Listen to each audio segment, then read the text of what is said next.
عورتوں کی بے آبروئی کریں گے، لڑکیوں کو کنیزیں اور لڑکوں کو غلام بنا لیں گے۔ یہ یقین انہیں اس لیے تھا کہ اکثر عیسائی فاتح ایسا ہی کرتے تھے، لیکن وہ حیران رہ گئے جب انہوں نے منادی کی آواز سنی جو یہ تھی کہ کسی مکان کو آگ نہ لگائی جائے، کوئی گرجا منہدم نہ کیا جائے گا، کوئی عورت، کوئی بوڑھا، کوئی اپاہج، کوئی بیمار، کوئی مذہبی پیشوا، پادری اور کوئی عام شہری قتل نہیں کیا جائے گا، نہ کسی مکان کو لوٹا جائے گا، عیسائی امن و امان سے رہیں، جو لوگ قلعے میں رہنا چاہتے ہیں ان سے جزیہ لیا جائے گا، اور جو جزیہ دینا پسند نہ کریں وہ اہل و عیال اور مال و اسباب کے ہمراہ قلعے سے نکل جائیں، ان سے کوئی مزاحمت نہیں کی جائے گی۔ اس منادی کو سن کر عیسائیوں کی جان میں جان آئی۔ وہ مسلمانوں کو وحشی، جاہل، غیر مہذب، ناخدا ترس، ظالم اور سفاک سمجھتے تھے۔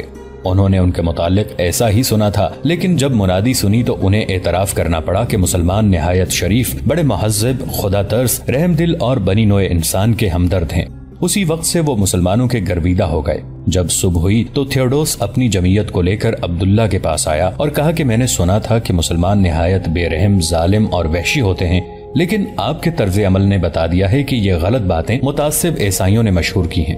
ہر فاتح قوم مفتوح کو کچل ڈالتی ہے، دولت لوٹ لیتی ہے، عورتوں کی آبرو ریزی کرتی ہے اور دشمن کو اس قدر مسل ڈالتی ہے کہ اس میں ذرا بھی قوت باقی نہیں چھوڑتی۔ لیکن آپ نے جس شرافت اور خدا ترسی کا ثبوت دیا ہے اس نے اسلام اور مسلمانوں کی شان و عظمت کو بڑھا دیا ہے۔ آج افریقہ کی عیسائی سلطنت کا بھی اسی طرح خاتمہ ہو گیا جس طرح ملک شام سے ہرقل اعظم اور ایران سے آتش پرستوں کی حکومت کا خاتمہ ہو چکا ہے۔ اب افریقہ اسلامی گورنمنٹ کے ماتحت ہو گیا ہے۔ میں شاہی گرجے کا سب سے بڑا پادری ہوں۔ افریقہ کے تمام عیسائی میرا احترام کرتے ہیں اور میرے حکم کی تعمیل کرنا فخر و خوش نصیبی سمجھتے ہیں۔ میں تمام عیسائیوں کا نمائندہ بن کر حاضر ہوا ہوں اور اپنی اور تمام عیسائیوں کی طرف سے آپ کو اطمینان اور یقین دلاتا ہوں کہ مسلمانوں اور اسلامی حکومت کے ہم سب وفادار اور خیر طلب رہیں گے۔ عبداللہ نے کہا، میں سلطنت اسلامیہ کی طرف سے آپ کا شکریہ ادا کرتا ہوں۔ آپ کو یہ بات معلوم ہوگی کہ ہم نے کبھی افریقہ پر چڑھائی کرنے کا ارادہ نہیں کیا۔ بیٹھے بٹھائے جرجیر کے دل میں اپنی سلطنت کو وسیع کرنے کا خیال پیدا ہوا اور اس نے مصر پر لشکر کشی کا ارادہ کر لیا۔ مجبور ہو کر ہمیں اس کی سرکوبی کے لیے یہاں آنا پڑ گیا۔ وہ مارا گیا اور خدا نے اس کی سلطنت ہمارے سپرد کر دی۔ تھیوڈوس نے خوشامدانہ لہجے میں کہا، آپ صحیح فرما رہے ہیں۔ جرجیر اچھا آدمی نہیں تھا، بڑا مغرور، متکبر اور حریص تھا۔ چاہتا تھا کہ ساری دنیا میں اس کی سلطنت قائم ہو جائے۔ جب وہ مصر پر حملہ کرنے کی تیاریاں کر رہا تھا تو میں نے اسے سمجھایا تھا، منع کیا تھا کہ مسلمانوں کو نہ چھیڑے۔ ان شیروں کا مقابلہ کوئی بھی قوم نہیں کر سکتی۔ آخر حرص کا جو انجام ہوتا ہے وہ ہوا۔ یہ وہی تھیوڈوس ہے جو مسلمانوں کا سب سے بڑا بدخواہ تھا اور چاہتا تھا کہ جرجیر مصر و شام فتح کر کے مسلمانوں کو مٹا ڈالے، اسلام کو صفائے ہستی سے نیست و نابود کر دے۔ مگر آج جب مسلمانوں کا سبیتلا پر قبضہ ہو گیا تو مسلمانوں کی مدح سرائی کرنے لگا۔ دراصل وہ ابن الوقت اور بڑا چالاک تھا۔ اس نے پھر کہا، اب عیسائیوں کے لیے کیا حکم ہوتا ہے؟ عبداللہ کہنے لگے، وہی جس کی میں منادی کرا چکا ہوں۔ تھیوڈوس کہنے لگا، اس شہر کی مردم شماری کبھی نہیں ہوئی۔ اگر حضور حکم دیں تو لوگوں کی تعداد کا اندازہ کر کے جزیہ کی رقم لا کر پیش کر دی جائے۔ دراصل تھیوڈوس کا منشا یہ تھا کہ مسلمان سیدھے اور بھولے ہیں، جو انہیں دیا جائے گا وہ قبول اور منظور کر لیں گے، اس لیے انہیں معمولی رقم دے کر ٹال دیا جائے۔ لیکن وہ نہیں جانتا تھا کہ مسلمان بھولے ضرور ہوتے ہیں لیکن ان کے ساتھ جو خود بھی سیدھے ہوں، اور جو چالاک ہوتے ہیں وہ ان کی باتوں سے انہیں پہچان لیتے ہیں۔ چنانچہ عبداللہ سمجھ گئے کہ تھیوڈوس پادری ہوتے ہوئے نہایت چالاک بھی ہے، چاہتا ہے کہ مسلمانوں کو الو بنائے اور معمولی زر جزیہ دے کر ٹال دے۔ انہوں نے کہا، اگر عیسائی بادشاہ اپنے خالص دارالسلطنت کی مردم شماری نہ کرا سکا تو مسلمان کر لیں گے۔ ہمارا آئین یہ ہے کہ جو شخص ہماری قلمرو میں رہتا ہے اس سے 4 دینار سالانہ جزیہ لیا جاتا ہے، اور یہ جزیہ حفاظت کرنے کا ٹیکس ہے۔ غیر مسلموں پر اس کے علاوہ اور کوئی ٹیکس نہیں ہوتا۔ ہم خود مردم شماری کر کے ہر شخص سے وصول کر لیں گے۔ تھیوڈوس مجبور ہو گیا۔ اس نے کہا، جیسے آپ کی مرضی، لیکن کیا آپ ایک مہربانی کریں گے؟ عبداللہ کہنے لگے، کیا؟ تھیوڈوس نے کہا، حضور شہزادی ہیلن کو بھی جزیہ لے کر رہا کر دیں۔ عبداللہ کہنے لگے، یہ بات میرے اختیار سے باہر ہے۔ آپ کو شاید معلوم نہیں کہ شہزادی کے باپ نے یہ اعلان کیا تھا کہ جو کوئی مسلمانوں کے سردار کا سر کاٹ کر لائے گا اس کے ساتھ اس کی شادی کر دی جائے گی۔ میں نے بھی یہ مرادی کرا دی تھی کہ جو مسلمان جرجیر کو قتل کر ڈالے گا شہزادی اسے بطور کنیز دے دی جائے گی اور 1 لاکھ دینار دے دیے جائیں گے۔ دوسرے، میں نے یہ بھی تہیہ کر لیا تھا کہ جرجیر کے ملک کا گورنر بھی اسے بنا دیا جائے گا۔ جرجیر میدان جنگ میں مارا گیا ہے، اسے قتل کرنے والا شہزادی کا حقدار ہے۔ میں نہیں جانتا کہ اس کا دعوے دار اب تک کیوں میرے پاس نہیں آیا۔ میں شہزادی کو امیر المؤمنین خلیفۃ المسلمین اعلی حضرت سیدنا عثمان رضی اللہ عنہ بن عفان کی خدمت میں بھیجوں گا، اس کے متعلق وہی فیصلہ کر سکیں گے۔ تھیوڈوس کہنے لگا تب کیا آپ مجھے بھی شہزادی کے ہمراہ دارالخلافہ جانے کی اجازت دیں گے؟ عبداللہ کہنے لگے بڑی خوشی سے۔ تھیوڈوس نے کہا میں آپ کی اس عنایت کا مشکور ہوں گا۔ عبداللہ نے ابن عمر کو جزیے کی وصولیابی پر مامور کیا۔ انہوں نے محلہ محلہ گھوم کر مردم شماری کر لی اور جزیہ وصول کرنا شروع کر دیا۔ اس عرصے میں مسلمانوں نے شاہی خزانے اور شاہی قصر اور دوسری شاہی عمارتوں پر تصرف کر لیا۔ انہیں بے شمار مال غنیمت ہاتھ آیا، اس قدر کہ وہ اسے دیکھ کر حیران رہ گئے۔ انہیں اتنی دولت ملنے کی بالکل امید نہیں تھی۔ مال غنیمت کی تقسیم سے فارغ ہو کر عبداللہ نے 1,000 سواروں کے چند دستے بنا کر اطراف ملک میں اپنا تسلط قائم کرنے کے لیے روانہ کیے۔ ان دستوں نے ہر بستی میں جا کر صلح سے اپنا قبضہ کر لیا۔ سبیتلا سے آگے صرف ایک قلعہ اور باقی تھا، اس کا نام جم تھا۔ اہل جم نے بھی 10 لاکھ دینار جزیہ دے کر صلح کر لی اور اس طرح تمام افریقہ پر مسلمانوں کا قبضہ ہو گیا اور افریقہ کی فتح مکمل ہو گئی۔ پری جمال شہزادی ہیلن مسلمانوں کے پاس نظر بند تھی۔ وہ اسلامی خواتین میں رہتی تھی۔ اسے باپ کے مارے جانے کا صدمہ تھا، سلطنت چھن جانے کا قلق تھا اور قید ہو جانے کا رنج تھا۔ وہ ہر وقت ملول اور غمگین رہتی تھی۔ عبداللہ کو معلوم ہو گیا تھا کہ ہیلن آزردہ اور حزین رہتی ہے۔ انہوں نے اس کی وابستگی کے لیے اس کی تمام کنیزوں کو اس کے پاس بھیج دیا تھا اور اس کا جس قدر سامان مال غنیمت میں مسلمانوں کے ہاتھ آیا تھا وہ سب اسے دے دیا تھا۔ اس کے زیورات، ملبوسات، سونے چاندی کے ظروف، تاج، لوازمہ تزئین، فرش خیمے، خیموں کا آرائشی سامان، غرض جس چیز کو انہوں نے سمجھا کہ شہزادی کی ہوگی اسے دے دی تھی۔ کسی قوم نے بھی اپنی لڑکی کے ساتھ ایسا فیاضانہ سلوک نہیں کیا ہوگا، کم سے کم تاریخ میں کوئی بھی ایسا موقع نہیں گزرا ہے۔ یہ تمام سامان مسلمانوں نے مال غنیمت میں حاصل کیا تھا، کئی لاکھ دینار کی مالیت کا تھا، لیکن سیر چشم مسلمانوں نے مطلق بھی اس کا خیال نہیں کیا اور شہزادی کی تسلی اور دل دہی کے لیے اس کی ہر چیز اس کے حوالے کر دی۔ مسلمانوں کا یہ حسن سلوک دیکھ کر ہیلن مسلمانوں کی بہت زیادہ مشکور تھی۔ اس کے دل میں مسلمانوں کا احترام اور اسلام کی عظمت گھر کرتی جا رہی تھی۔ وہ سلمہ سے بہت زیادہ مانوس ہو گئی تھی، اس قدر کہ اسے اس کی جدائی 1 منٹ کی بھی شاق ہو جاتی تھی۔ اس نے اسے اپنے پاس رہنے کی اجازت اس کے باپ خبیب سے حاصل کر لی تھی اور وہ پری روح سلمہ اس کے پاس ہی رہنے لگی تھی۔ ایک روز جبکہ اسلامی لشکر سویتلا فتح کر کے شہر کے باہر ہی خیمہ زن تھا، اوروش ہیلن نے سلمہ سے کہا بہن سلمہ میری ایک بات مانو گی؟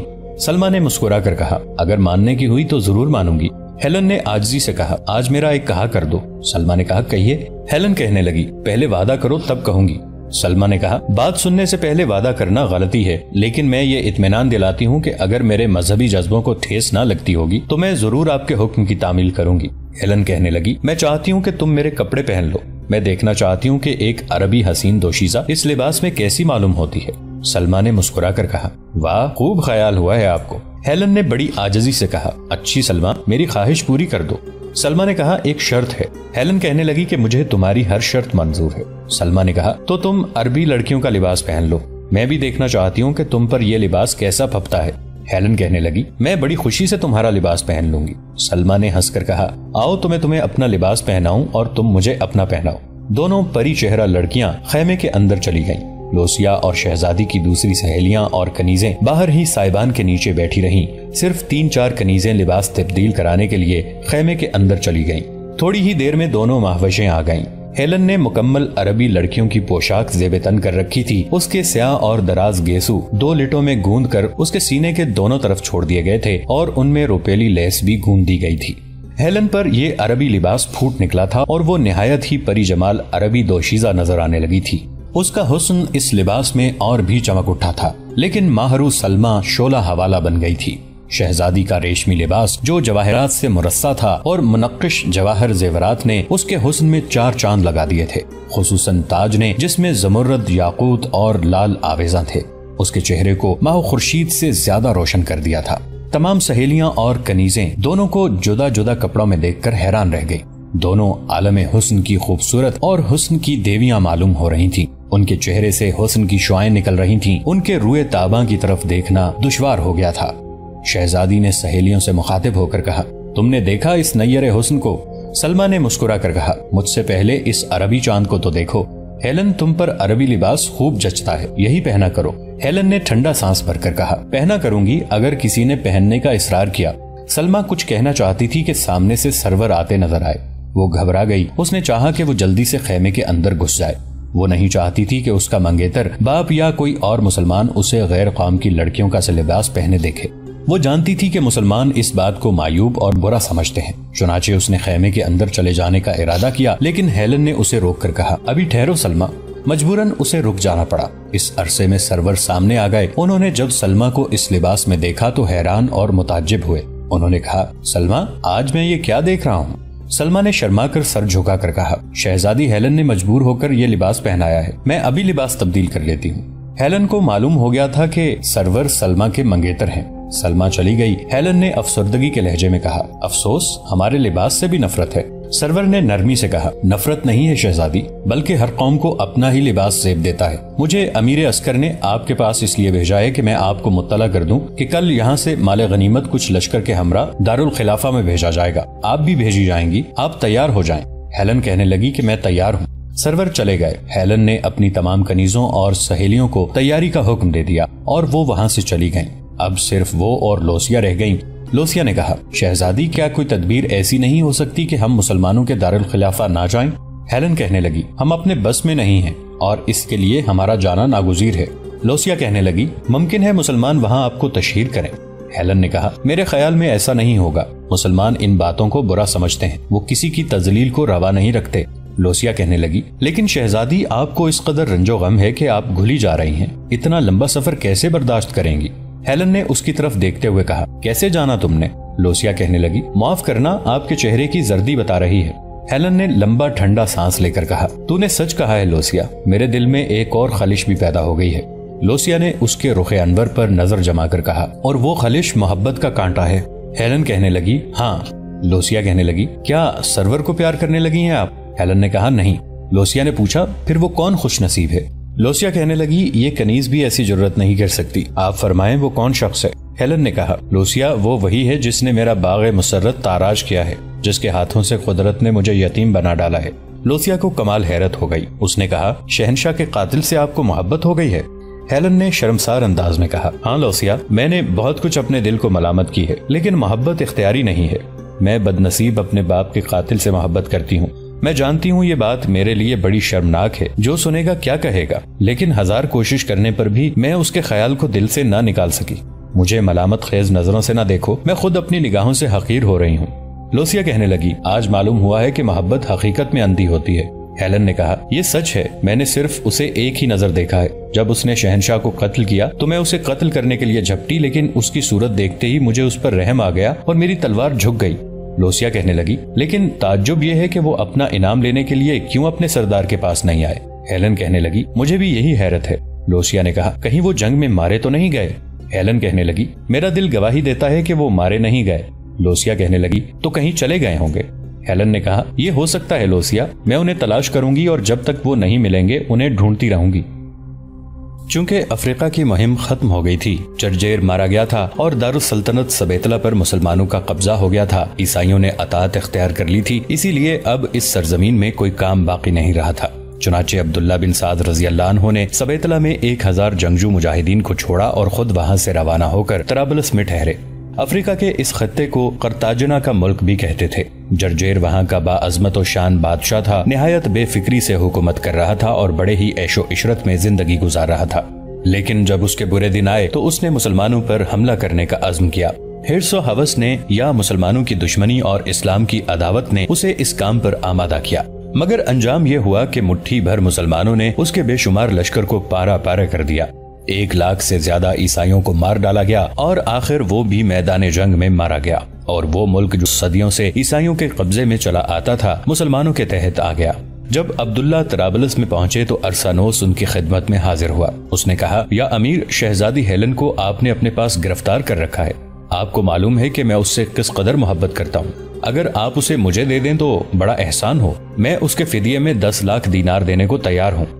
عبداللہ نے کہا، مجھے آپ کے ساتھ ہمدردی ہے، لیکن افسوس یہ ہے کہ میں آپ کی خواہش پوری نہیں کر سکتا۔ شہزادی اسی کی ہے جس نے اس کے باپ کو قتل کیا ہے۔ ارسانوس کہنے لگا، لیکن قاتل نے باوجود آپ کے اعلان کے حاضر ہو کر اپنا دعویٰ پیش نہیں کیا، اس سے یہ معلوم ہوتا ہے کہ وہ میدان جنگ میں مارا گیا ہے۔ عبداللہ کہنے لگے، یہ ممکن ہے، لیکن اس صورت میں مجھے شہزادی کے متعلق فیصلہ کرنے کا کوئی اختیار نہیں ہے۔ دوستو، آج کے لیے اتنا ہی۔ اسی کہانی کی اگلی قسط کے ساتھ بہت جلد آپ کی خدمت میں حاضر ہوں گے۔ نیچے کامنٹ سیکشن میں اپنی رائے کا اظہار ضرور کیجیے گا۔